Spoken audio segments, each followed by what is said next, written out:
Hi, parents. I had a few questions about how much help you should really be giving to your student.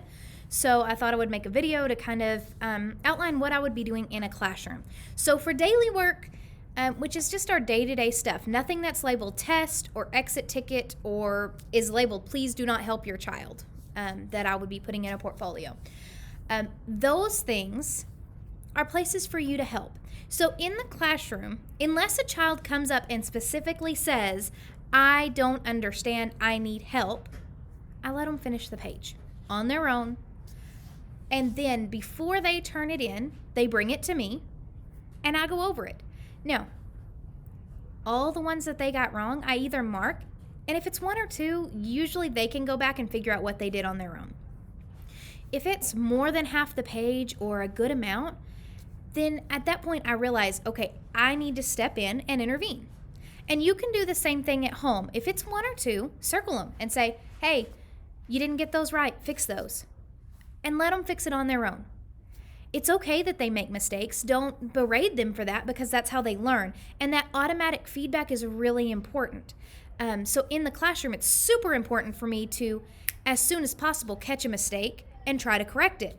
And at home, it's the same thing for you. So after they finish the paper, go over it. If they've made a lot of mistakes, try reteaching. Watch the lesson video again. And if you're kind of at a loss for what's going on, try to set up some of your own problems or do it yourself. And then if it's still just not clicking, call me, message me. And I will more than happily do a Zoom with your child to make sure that they get that skill. That is exactly what would happen in here. If I noticed a kid was still struggling, we would end up having a one-on-one lesson over at my desk during another activity. The second thing is if we are giving help with the paper as you are going through it, as he goes through every single problem, if you are the one helping, we are going to end up setting our kids up for failure. Now, I don't want that to be an ugly thing, that you all think I'm mad or anything like that. I'm not. I just, realistically, when we come back to school, we need these students to be able to work independently, and they need that time to build up their stamina of working independently, reading independently, writing independently, and not having someone sitting beside them all the time. At this point, your child should be fairly familiar with the computer and with the work. You might have to help get them on one or two things, but really they should be getting into Schoology by themselves. And if they're not, maybe this is a time to take to teach them how to get to each lesson. I try really hard to make sure that all of my instructions are done in video or in some sort of way that they can play it. So you can use that as Miss Ford's there. Listen to Miss Ford's instructions again. They have to learn to listen to those instructions just like they would in a classroom. We want our kids to be successful in the next grade level and after that. If your child is not completing assignments, I can't complete their portfolio. I cannot fill out their report card. You must complete 100% of the assignments. And it's been a little more lax the first 9 weeks, but in the coming weeks, it's probably going to be a little bit different. So please make sure that your child is completing all of their assignments.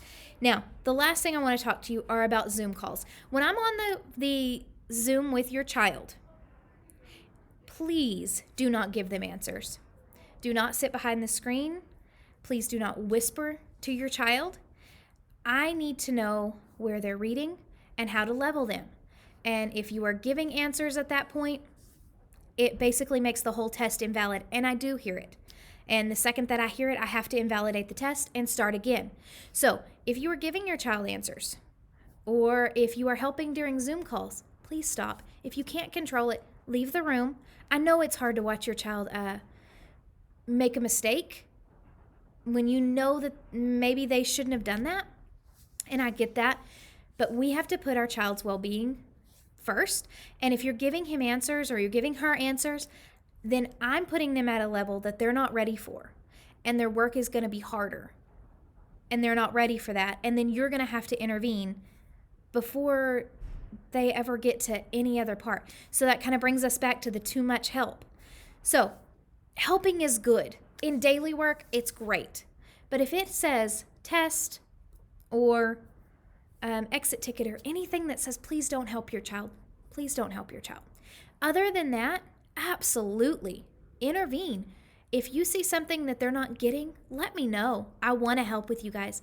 You guys have been doing a great job, but I just had a few questions about when to help and what to help with, and I thought this might clear it up. Okay, so we'll see you guys later, and thank you for doing everything you've been doing.